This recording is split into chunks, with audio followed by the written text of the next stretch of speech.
On relève l'oscillogramme de la figure qui est là. Bien sûr, c'est cette figure, je veux dire. À l'aide de schémas de mesure donnés précédemment. C'est ça le schéma de mesure. C'est celui. La résistance, c'est 0,01. C'est cette résistance. Et E efficace, c'est 230 volts. Mesurez la fréquence des tensions, s'il vous plaît. Regardez l'oscillogramme. Qu'est-ce qu'on vous a donné comme indication? T est égal, ce qui fait la fréquence, 50 Hz. C'est clair? Déterminer les valeurs maximales U1 max et I max. En déduire les valeurs efficaces U1 efficace et I efficace. C'est quoi U1 max? U1 max, c'est quoi? Regardez. Où est le U1 dans le schéma? C'est UA, qui a été mesuré par la chaîne 1, n'est-ce pas? Par la voie A. Et bien sûr, où est la voie A? Très bien. Ce qui fait U1 max, c'est UA max. C'est 325 volts. C'est clair, s'il vous plaît? Parce que le U1, ça a été mesuré dans la chaîne 1. Et les résultats donnés par l'oscilloscope sont celles-là. Maintenant, Imax, s'il vous plaît. C'est quoi le Imax?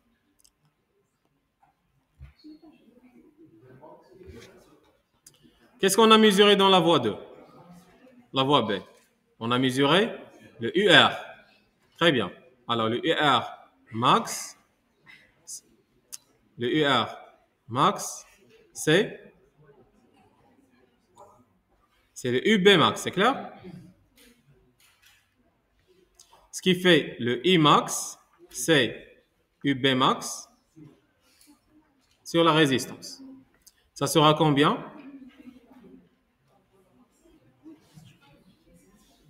C'est 100. 100 ampères. Parce que vous avez le UB max, elle est donnée, c'est 1 volt. Et la résistance, elle est là. C'est clair? La résistance, c'est 0,01. 1 sur 0,01, c'est 100 ohms. On déduire les valeurs efficaces. I1 efficace et I efficace. Alors, I1 efficace, c'est quoi? Ou bien I efficace? C'est 100 sur racine de 2. Ça vous donne 61, c'est ça? Non? 70. 70,7, non? Ça vous rappelle de quoi, ça? Quelque chose sur racine de 2. Oui? Et où est le problème? Pas de problème. C'est clair, pas de problème ici. Pourquoi? Parce que toi, tu t'intéresses à l'amplitude. L'amplitude, c'est toujours de 0 vers le max ou bien vers le min. C'est clair? C'est pas un problème. De même, la valeur efficace, ce n'est pas un problème. Ce qui va être inversé, c'est la phase. C'est clair? Ça vous rappelle de quoi 1 sur racine de 2? Fréquence de coupure, n'est-ce pas? Où la tension est 70%. La tension de sortie, c'est 70% de la tension d'entrée.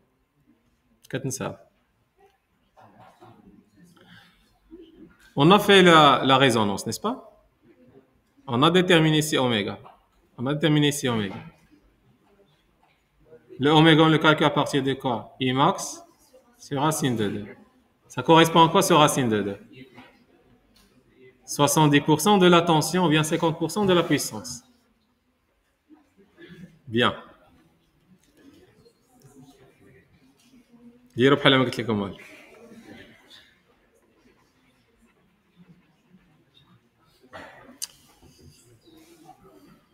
داكشي علاش كنديروا 60 10. C'est quoi le U1 efficace? C'était 325 sur 200 230 229, ok.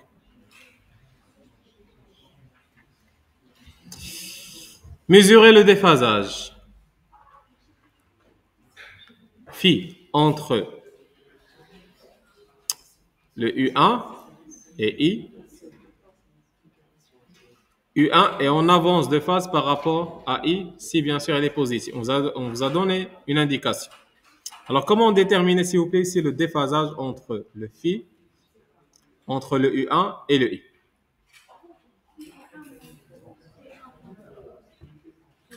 Le déphasage.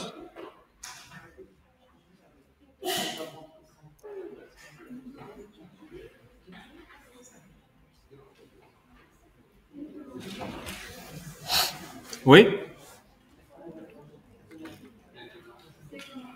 Très bien. On vous a donné déjà le T2, n'est-ce pas? Alors, le delta phi, c'est T2 moins T1 sur T fois, ça vous donne 1,26 radians. Bien. Est-ce que le déphasage ici est positif? Oui. Le circuit est de quel type? Inductif. Très bien. Alors, déterminer l'impédance du dipôle ainsi que sa nature. Est-ce qu'il est inductif, résistif ou bien capacitif? On a déjà déterminé qu'il est inductif. C'est clair? C'est quoi son impédance? C'est E. Sur ça, le I. C'est bon? Alors, c'est quoi maintenant le module? C'est le module sur le module. C'est bon? Ça sera, c'est quoi le module de U, de E?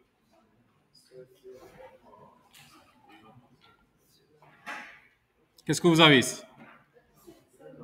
E max. Voilà, ça sera E max sur racine de 2 fois le I efficace, c'était là le Z.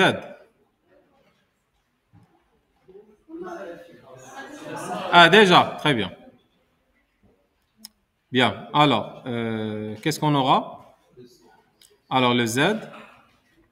Ah, je m'excuse, ce que j'ai fait ici, c'est faux. Très bien. Parce que je dois compter le Z avec le R. Au bord des deux, il y a le E.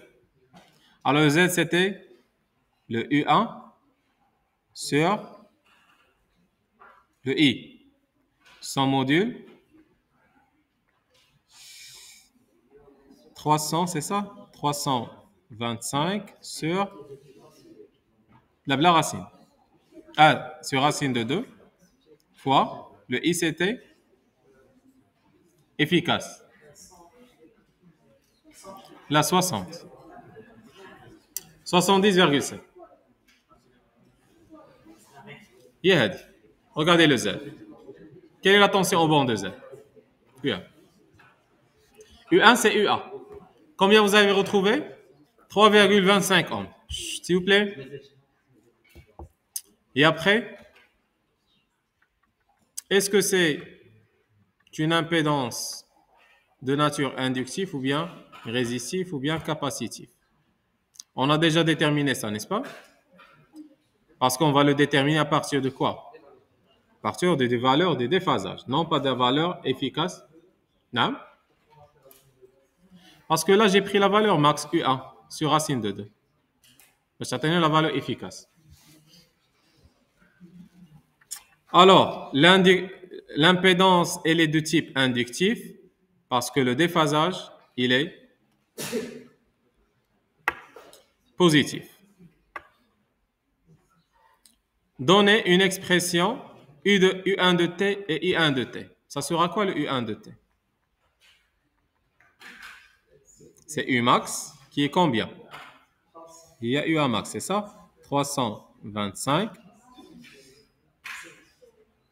Regardez, l'origine c'était quoi? C'était en quoi? En cosinus. L'origine, c'était en cosinus. Ce qui fait ça va être cosinus aussi oméga t. Bien sûr, le U1 il est déphasé de combien? On n'a pas trouvé le U1 de t, non? Sans déphasage, on ne l'a pas trouvé. Ce qui fait que je dois le retrouver. Qu'est-ce qu'on a retrouvé? Ici, j'ai retrouvé uniquement Comment? Regardez, l'origine, c'est en cosinus. C'est clair? Le fait que l'origine est en cosinus, vous devez mettre les cosinus. Si l'origine est en sinus, on met les sinus. Et c'est la même chose. C'est clair? Très bien. Parce qu'on la considère l'origine des phases. Sinon, ça va être bien sûr sinus plus le 2pi. On n'a pas trouvé bien sûr la phase de U1. On ne l'a pas encore déterminée.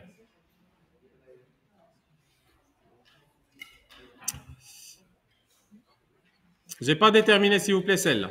On a déterminé le déphasage entre quoi? C'est bon, je m'excuse. L'origine, c'est quoi? E de t, c'est E max, suivez bien. Fois cosinus, oméga t. C'est ça l'origine. Bien.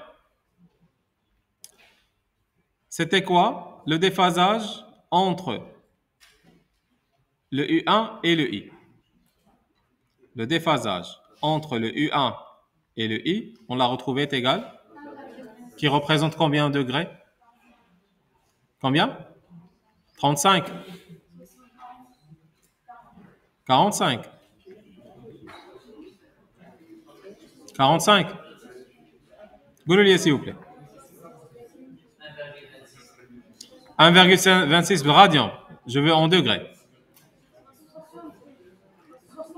72. C'est clair? S'il vous plaît. Là, c'est le déphasage entre quoi? Le U et le I. Bien. Maintenant, comment écrire le U1 de T?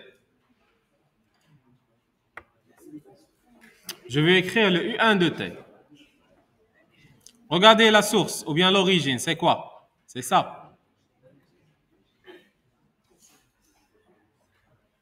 Comment écrire le U1 de T? Ça sera quoi le U1 de T? Ou bien, voilà, le U1, ou bien le U de T. C'est bien. Le E de T, c'est quoi? Je vais le mettre en complexe. C'est quoi le E? C'est Z plus R, le tout fois. On est d'accord ici? C'est Z plus R, le tout fois I.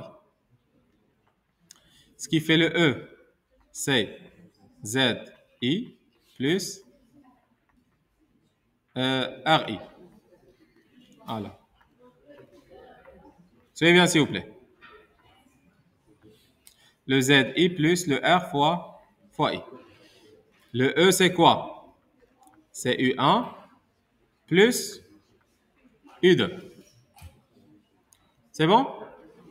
Là, vous avez uniquement ce qu'on a représenté, c'était quoi? C'était le U1. Et là, vous avez le E. Maintenant, comment va-t-on faire pour l'écrire? Vous avez le E. Le U1, sans déphasage par rapport à E, ça va être combien? Vous avez compris ce que je veux faire? Je veux trouver le déphasage de U1 par rapport à E. Le déphasage entre le I et le U1. C'est clair? Regardez. Entre le U1 et le I. C'était entre cette tension et ces courants qui traversent. C'est clair? Ce n'est pas le déphasage entre le E et le I. Comment maintenant retrouver ce déphasage? Qu'est-ce que vous en pensez? Qu'est-ce qu'on peut faire? Pour vous expliquer. Non, ce n'est pas la même chose. Là, vous avez le E de T. Là, vous avez le UL de T, ou bien le UZ de T. Et là, vous avez bien sûr le UR de T. Et là, c'est le I de T. Vous, qu'est-ce que vous avez? Vous avez uniquement le déphasage entre le UZ et le I. C'est clair? Comment retrouver le déphasage déjà entre le E et le I? C'est quoi le déphasage entre le E et le I? C'est bien. Ça, c'était le U1, n'est-ce pas? On l'a écrit U1. C'est ça. Faites attention, c'est très important ça. Ça, c'était le U1. Et là, c'était le I. Ce qu'on a retrouvé ici, c'était le déphasage entre le U1 et le I. Est-ce que j'ai une idée sur celle-là? Le déphasage à partir de l'origine? Je ne sais pas. C'est clair? Mais j'ai comme origine des phases, c'est le E. Mais le déphasage à partir de E, je ne le connais pas. Je connais uniquement le déphasage entre le I et U1. Mais le déphasage par rapport à E, c'est inconnu. Pour l'écrire, toujours ça s'écrit par rapport à la source. Est-ce que j'ai le R et le L? Parce que le Z, parce que c'est un caractère inductif, ça sera R plus JL oméga. Si tu veux rassembler bien sûr la résistance avec l'impédance, tu dois l'écrire en valeur complexe. Je dois calculer quoi? Je dois calculer, bien sûr, le module de Z, c'était combien? Combien vous avez retrouvé? 3,25 ohms. C'était quoi, s'il vous plaît, l'argument de Z? C'était quoi l'argument de Z? C'est le déphasage. C'était combien? C'est pas P sur 4, non. C'est P sur 1,20? 26. Maintenant, regardez, l'argument de Z, c'est quoi? C'est le tangente moins 1. Un radian. C'était L sur R est égal à 1,26. Suivez bien, s'il vous plaît. Ce qui fait L oméga sur R, c'est quoi? Tangente 1,26. Ce qui fait le L, c'est combien? Suivez bien, s'il vous plaît. C'est tangente 1,26 fois R sur oméga. Là, je n'ai ni le L, ni le R. J'ai uniquement la valeur de Z. C'est clair? Je n'ai pas le R. Est-ce que j'ai le R dont le Z est égal à combien? Je ne l'ai pas. Est-ce que j'ai la valeur de L dont le Z est égal à combien? Je ne l'ai pas. Ce qui fait que je peux le retrouver le L. Maintenant, comment retrouver le... Non, ça c'est en série. C'est pour cette raison, je vous ai dit, c'est cette résistance qui sort de l'impédance. Alors cette impédance, elle s'écrit sous quelle forme? R plus JL oméga. Essayez de la mettre R' par exemple. Vous ne connaissez pas le R' ni le L. Pour faire l'impédance équivalente, oui ou non?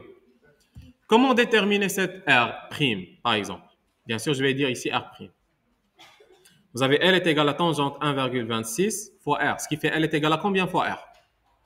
Vous avez le oméga, c'est 2πf. Avec le F, c'est 50. Calculez ça.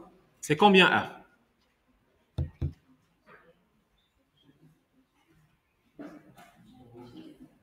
Combien de R? Tangente 1,26 en radian, s'il vous plaît. Faites l'attention dans le calcul. Distance. 9,9 R'. 10 à la puissance. Sur 1000. C'est bon? Est-ce que je peux maintenant... Parce que j'ai deux inconnus. J'aurais besoin de quoi? De ça est égal, racine, R carré plus L oméga au carré. Qu'est-ce que je vais faire? C'est la racine. Remplacer l'une sur l'autre et trouver la valeur, par exemple, de L. Ça sera R carré plus 9,9. C'est clair?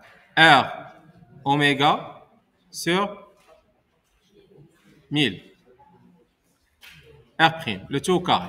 Tout cela est égal à 3,25. Trouvez-moi la valeur de R est égale à combien? Ah, je peux le déterminer ici. C'est combien, s'il vous plaît?